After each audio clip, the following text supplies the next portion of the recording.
तो लगभग 6 महीने पहले इस चैनल को शुरू करने के भी पहले मैं अपने iMac और अपने MacBook Air दोनों से ही थोड़ा परेशान हो गया था। एडिटिंग के लिए थोड़ी और परफॉर्मेंस और गेमिंग दोनों ही मिस कर रहा था। तो फिर मैंने एक बड़ा फैसला लिया, सोचा एक ही तीर से दो शिकार कर देते हैं, और फिर क्या ले आया इन भाई साहब को जो कि अपने नाम से ही शिकारी है, Predator Helio 60।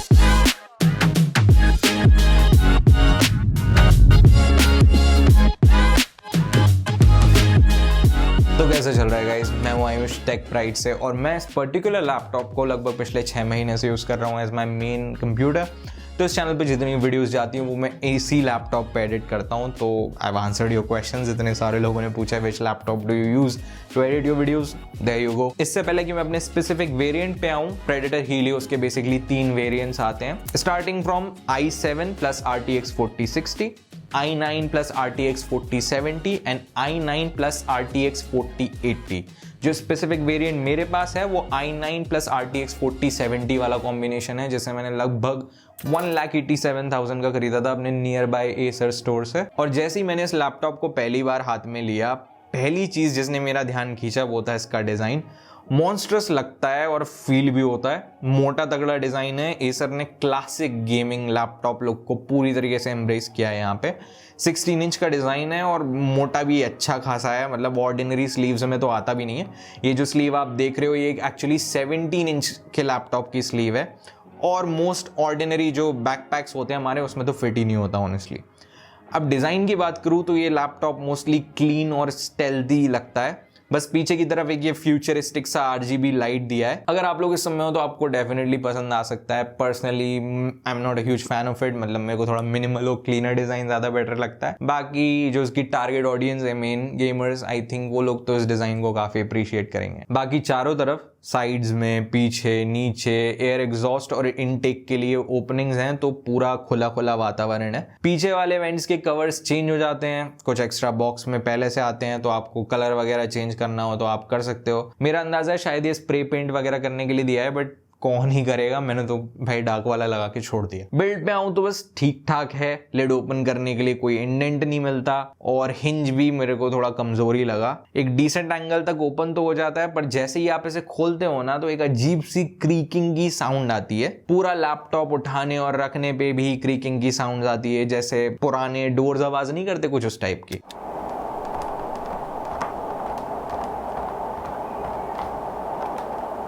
मटेरियल्स की बात करूं तो एल्यूमिनियम और प्लास्टिक का इस्तेमाल हुआ है और ज्यादा फ्लेक्सिंग या वॉबलिंग वगैरह देखने को नहीं मिल रही, पर इसका फिनिश साफ रखना ना ऑलमोस्ट नामुमकिन है। फिंगरप्रिंट्स इतने बढ़ते हैं और साफ भी बहुत मुश्किल से होता है। और सबसे ज्यादा मुश्किल तो इसका वेट है, ऑलमोस्ट 2.7 kg का है ये, और इसका चार्जर मिला के ऑलमोस्ट 4 किलो ही पकड़ लो। अब कुछ दिनों के लिए मैंने इसको डेली लेके ट्रैवल किया था और ऑनेस्टली मेरा एक्सपीरियंस किसी वर्कआउट से कम नहीं था। अब यार देखो, गेमिंग लैपटॉप से कोई ज्यादा पोर्टेबिलिटी वगैरह एक्सपेक्ट नहीं करता, मैंने भी नहीं की थी, बट क्योंकि मेरी प्रायोरिटी गेमिंग से ज्यादा काम था तो मुझे पोर्ट्स की बराबर जरूरत थी।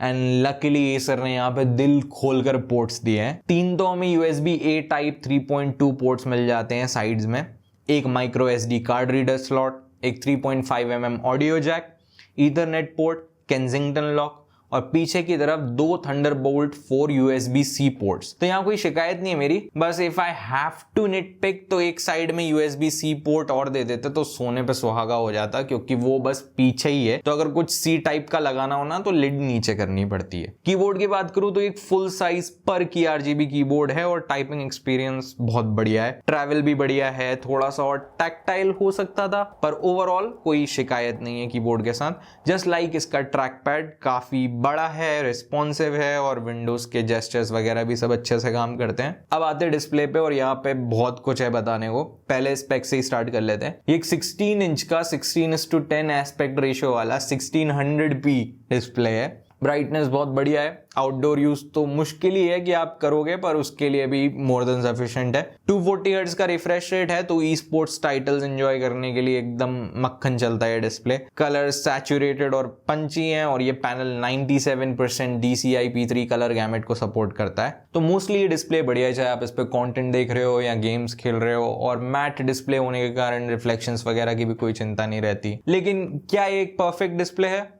हो सकता था पर नहीं है। पहले तो इसमें जो बैकलाइट ब्लीडिंग है वो बहुत प्रोमिनेंट है, जब कुछ डार्क देख रहे हो तो काफी डिस्ट्रैक्टिंग लगता है। और ये सिर्फ मेरी यूनिट के साथ ही नहीं है, रिसर्च करने पर मुझे पता चला है कि ये बहुत ही कॉमन है और बहुत से लोगों की यूनिट्स में तो डेड पिक्सल्स वगैरह भी मिल जाते हैं। तो एसर को अपने क्वालिटी कंट्रोल पे काम करने की जरूरत है। अब मेरा एक और इशू है इस डिस्प्ले के साथ, थोड़ा टेक्निकल हो जाएगा बट बेयर विद मी। तो बेसिकली ऑल्दो ये डिस्प्ले बहुत ज़्यादा केपेबल है, डिस्प्ले का जो कलर गैमेट है वो बहुत सॉलिड है, P3 वाइड है तो अच्छे खासे कलर्स भी दिखा सकती है, पर दिखाती नहीं है। क्यों? क्योंकि एसर ने अच्छे से कैलिब्रेट नहीं किया है इस डिस्प्ले को। तो जो इमेज है वो जनरली एक्यूरेट नहीं दिखती, ग्रीनिश साइड पे ज़्यादा दिखती है। तो इसको फिक्स करने के लिए या तो एक कैलिब्रेटर लगेगा, and trust me they are not cheap, या फिर आप वो कर सकते हो जो मैंने किया, साइड में एक कलर एक्यूरेट डिस्प्ले रख लो। मेरे केस में मैकबुक था और तुक्का लगा सकते हो। अब एक चीज जो आप चाह के भी ठीक नहीं कर सकते इस लैपटॉप के बारे में, वो है इसके स्पीकर्स।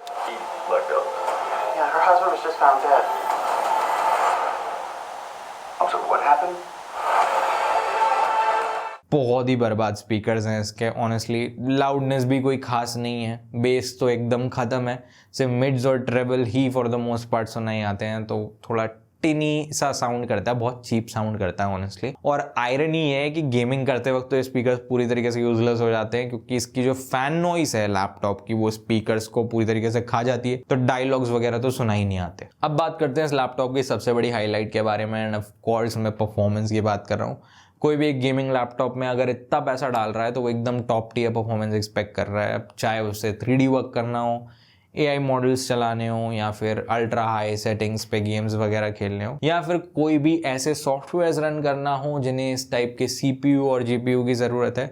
किस टाइप के बताता हूँ। ये laptop Intel Core i9 13900HX के साथ आता है और RTX 4070 8GB VRAM वाला, जो 140 वॉट की TGP ड्रॉ करता है, 1TB की Gen 4 SSD, और RAM के मामले में 16GB की 5600 MHz वाली DDR5 RAM देखने को मिल जाती है। अब before I move on to the benchmarks, quick disclaimer, मैंने इस लैपटॉप की RAM को 16GB से 32GB पे अपग्रेड कर लिया है, और यही एडवाइस मेरी आप लोगों के लिए भी रहेगी अगर if you are considering this laptop with an i9 13th Gen और 14th Gen, तो आप डेफिनेटली रैम को 16GB से 32GB पे अपग्रेड करा लेना।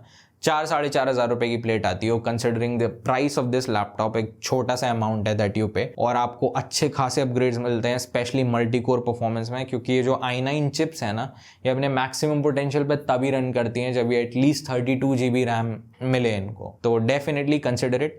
ऑल्दो एसर इस प्रोसेस को थोड़ा डिफिकल्ट बना देता है, अभी बात करूंगा मैं उसके एंड में, मगर आप मेरी वीडियोस बनाने की प्रोसेस को बहुत आसान कर सकते हो। आपको सिर्फ इस वीडियो को लाइक और चैनल को सब्सक्राइब करना है। अभी जितने भी मैं आपको स्कोर्स दिखाने वाला हूँ ये सारे 32GB रैम पे टेस्टेड हैं, तो आप इस बात का ध्यान रखना। शुरू Geekbench 6 से कर लेते हैं। सिंगल कोर और मल्टी कोर दोनों में ही बहुत इंप्रेसिव स्कोर्स हैं, स्पेशली मल्टी कोर में, और RTX 4070 का OpenCL स्कोर भी बहुत सॉलिड है। सिनेबेंच की बात करूं तो ये रहे R23 के स्कोर्स और ये रहे R24 के स्कोर्स। दोनों ही केसेस में ये लैपटॉप अपना पूरा पोटेंशियल शो कर रहा है। अब एक नजर PC मार्क पे भी डाल लेते हैं, और यहाँ भी बहुत बढ़िया स्कोर निकाला है इसने। गेमिंग के लिए ये रहा 3D Mark टाइम स्पाई का स्कोर, और यहाँ भी एज एक्सपेक्टेड बहुत इंप्रेसिव स्कोर है। अब ये तो हो गए स्कोर्स, लेकिन एक्चुअली में यूज करने में कैसा है? वेल, खूंखार शब्द ही आ रहा है यार दिमाग में इसकी परफॉर्मेंस के लिए। प्रीमियर प्रो में 10-bit 422 फुटेज एडिट की मैंने इस पे, और आराम से मक्खन जैसे चलता है। और मैं यहाँ सिंपल एडिट्स की बात नहीं कर रहा, लेयर्स, इफेक्ट्स, टाइटल, साउंड वगैरह सब डाल के इस लैपटॉप को कोई फर्क नहीं पड़ता। और सिर्फ वीडियो एडिटिंग में नहीं, आफ्टर इफेक्ट्स में मोशन ग्राफिक्स,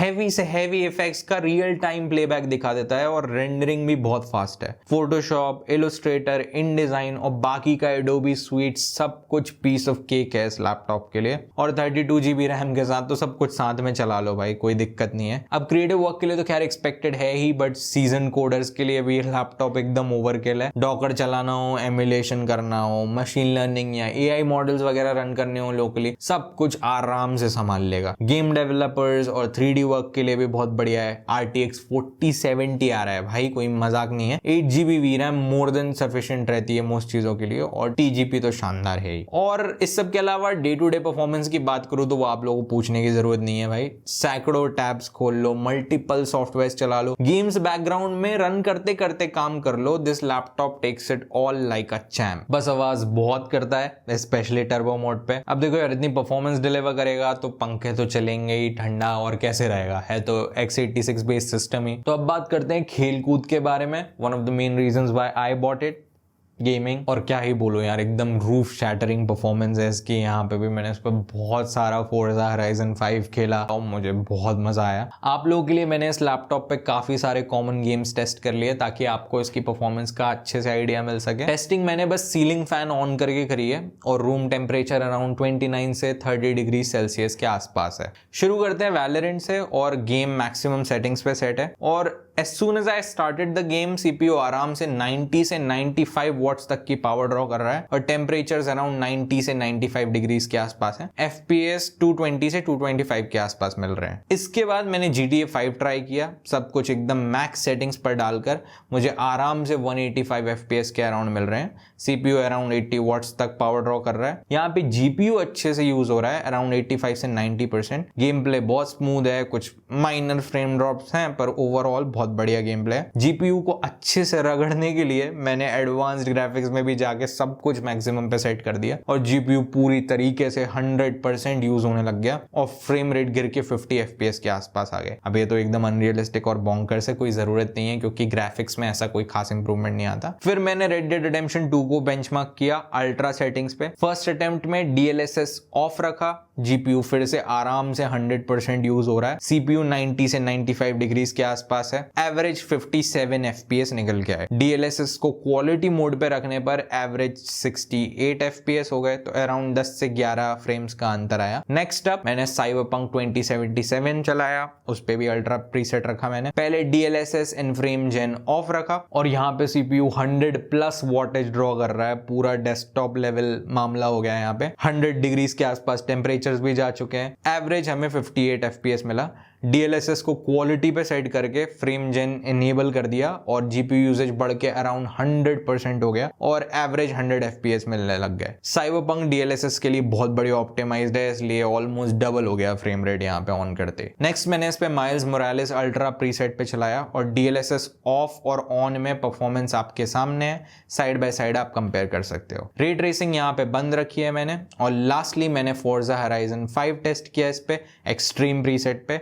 सीपीयू ड्रॉप बहुत ज्यादा नहीं है, जीपीयू पूरा अच्छे से यूज हो रहा है और एवरेज हमें अराउंड 105 FPS मिल रहे हैं। सीपीयू टेम्परेचर्स मोस्टली 90 डिग्रीज के अंदर अंदर ही है। फिर मैंने DLSS को क्वालिटी मोड पे सेट करके इस गेम को चलाया एंड फॉर सम रीजन कोई फर्क ही नहीं पड़ा क्वालिटी पे ना FPS पे। तो आई डोंट नो ये फोर्जा वालों का क्या सीन चल रहा है। खैर दिस कंक्लूड्स द रिजल्ट्स और मैं इस लैपटॉप की गेमिंग परफॉर्मेंस से बहुत ज्यादा खुश हूँ। और अगर आपको बस गेमिंग ही करनी है, अल्ट्रा पे गेम्स वगैरह चलाने, अल्ट्रा सेटिंग्स पे, तो I don't think you could go wrong with this laptop. माना कि टेम्परेचर थोड़ा सा हायर साइड पे चले जाते हैं, 100 डिग्रीज टच कर देता है, बट आप वॉटेज भी देखो ना, सीपीयू का 100 वॉट प्लस पे चल रहा है भाई, तो यार टेम्परेचर्स तो आएंगे। और ये जो HX चिप्स हैं इनके बारे में ज्यादा चिंता करने की जरूरत नहीं है, बहुत हार्शर टेम्परेचर्स विथस्टैंड करने के लिए बनी होती है। और मैंने AC वगैरह ऑफ रखा था, कूलिंग पैड वगैरह भी नहीं लगाया था, उन सब चीजों से भी थोड़ा फर्क पड़ता है। अब बात करते हैं गेमिंग लैपटॉप के बहुत ही क्रूशियल एलिमेंट के बारे में, जो कि होता है इनका मैनेजिंग सॉफ्टवेयर।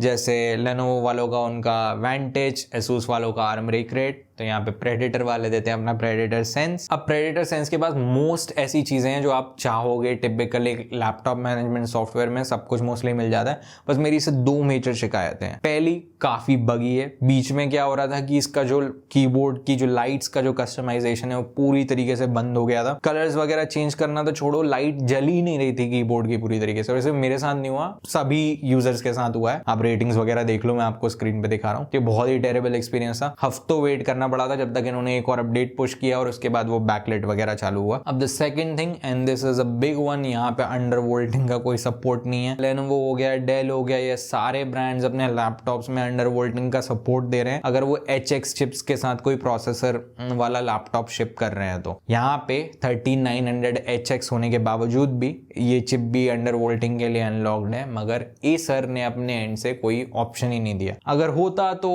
टेम्परेचर्स में थोड़ी हेल्प होती। ओवरऑल ओवरऑल ये सॉफ्टवेयर बढ़िया है, मतलब मोस्ट फीचर्स वगैरह हैं, बस थोड़े अपडेट्स क्विकर पुश करने चाहिए, इतना बगी नहीं होना चाहिए ओवरऑल। बाकी अंडर वोल्टिंग का ऑप्शन आई होप ये लोग जल्दी दे दें, आई थिंक कस्टमर्स की काफ़ी हेल्प होगी। अब लास्टली थोड़ा बैटरी पे नज़र डाल लेते हैं। अब बैटरी की जो कैपेसिटी है वो तो 90 वॉट आवर की है, तो it's a pretty big battery, but चलती कुछ खास नहीं है। मतलब मॉडरेट यूजेज पे, बैलेंस्ड मोड पे, कीबोर्ड बैकलिट ऑफ, 50% ब्राइटनेस, इस सब के साथ मैक्स टू मैक्स 2 घंटे चलता है। थोड़ा भी आपने हैवी यूजेज वगैरह किया तो 1.5 घंटा एट बेस्ट, बस। I don't know what you would call it, but मेरे हिसाब से ठीक ठाक है। मतलब गेमिंग लैपटॉप से आप बहुत ज़्यादा बैटरी लाइफ एक्सपेक्ट भी नहीं करते। चार्जिंग की बात करें तो 1 घंटे 15 मिनट के आसपास चार्ज भी हो जाता है अपने 330 वॉट के भारी भरकम चार्जर के साथ। आपको इतना हैवी चार्जर नहीं कैरी करना है तो ये लैपटॉप पीडी चार्जिंग भी सपोर्ट करता है अपने USB-C पोर्ट से। मिनिमम 65 वॉट का चार्जर लगेगा, मैक्सिमम 100 वॉट्स तक ही सपोर्ट करता है। तो अगर आपको जैसे बेसिक काम करने हो तो वो सब हो जाएंगे, मगर हैवी टास्क वगैरह करोगे या गेमिंग वगैरह करोगे तो एक्चुअल चार्जर से प्लग करना पड़ेगा इसके। तो अभी थोड़ी देर पहले मैं रैम को अपग्रेड करने की बात कर रहा था। इतना आसान नहीं है करने को, तो आप आराम से खुद भी कर सकते हो, मगर ये एक नन्ना सा वारंटी वॉइड स्टिकर लगा के देते हैं स्क्रू होल पे। और मैंने एसर को कॉल करके पूछा भी कि अगर मैंने इस लैपटॉप को खुद से खोल लिया तो वारंटी वॉइड हो जाएगी क्या, और उन्होंने मुझसे बोला कि हाँ हो जाएगी। तो ये बहुत डिसअपॉइंटिंग है ऑनेस्टली, क्योंकि बहुत ही सिंपल प्रोसेस होती है, ये कोई भी कर सकता है। और ये जो वारंटी वॉइड स्टिकर्स वगैरह हैं ये इलीगल हैं बहुत सी कंट्रीज में। अभी इंडिया में लॉज नहीं है इसके, तो कंपनीज ऐसे एक्सप्लॉइट कर रही हैं, क्योंकि लगाने के प्रोसेस के भी आपसे 1000 रुपये 2000 रुपये या जितना भी ये लोग चार्ज करते हैं चार्ज कर लें। आई थिंक एसर को ऐसा नहीं करना चाहिए। खैर, राइट टू रिपेयर वाली डिबेट में मैं नहीं पड़ा है, मैं आपको बता रहा हूँ। अभी मैंने टेक्नीशियन से बोला इसको संभाल के स्टिकर को निकाल के नॉन स्टिक पेपर पे लगा दो, अब कभी दिक्कत वगैरह आई तो रीपेस्ट कर लूंगा। And this is what I would recommend to you guys to get around this issue, क्योंकि जब तक ब्रांड नहीं सुनेगा क्या करें। अब कंक्लूजन पे आते हैं। एट ऑलमोस्ट 1.9 लाख रुपीज क्या आपको एसर प्रेडेटर हीलियोस 16 के साथ जाना चाहिए? अब this is a difficult one, but I will try to be very very honest with you guys.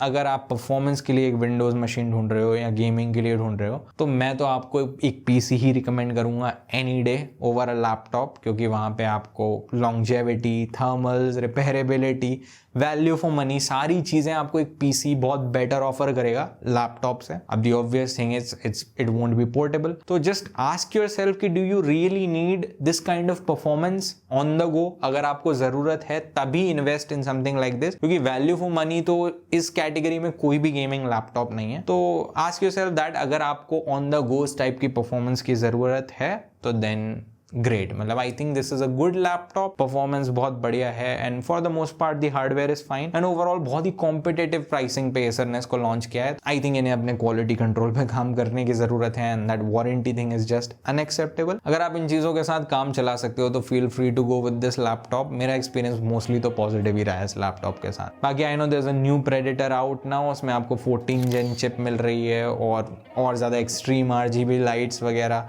और स्वॉपेबल कीज वगैरह मिल रही हैं कीबोर्ड पे। आई थिंक मोस्ट चीजें इस रिव्यू की उस लैपटॉप पे भी अप्लाई हो जाएंगी, क्योंकि दे आर मोर और लेस द सेम। क्योंकि अब नया आ गया है तो इस वाले के प्राइसेस गिरेंगे। आई थिंक 1.5 लाख के अंदर भी मिल सकता है आपको सेल्स में, तो keep an I out for that. That's it for today's video. कैसी लगी कमेंट्स में जरूर बताना। बाकी आप अपने स्पेसिफिक प्रोफेशन के लिए अगर एक लैपटॉप ढूंढ रहे हो in all kind of budget, तो मैंने एक बहुत ही डिटेल्ड बाइंग गाइड बना के रखी है, आप उसे चेकआउट कर सकते हो आई बटन पे क्लिक करके। मेरा नाम है आयुष फ्रॉम टेक प्राइड। मिलता हूँ आप लोगों से नेक्स्ट वीडियो में।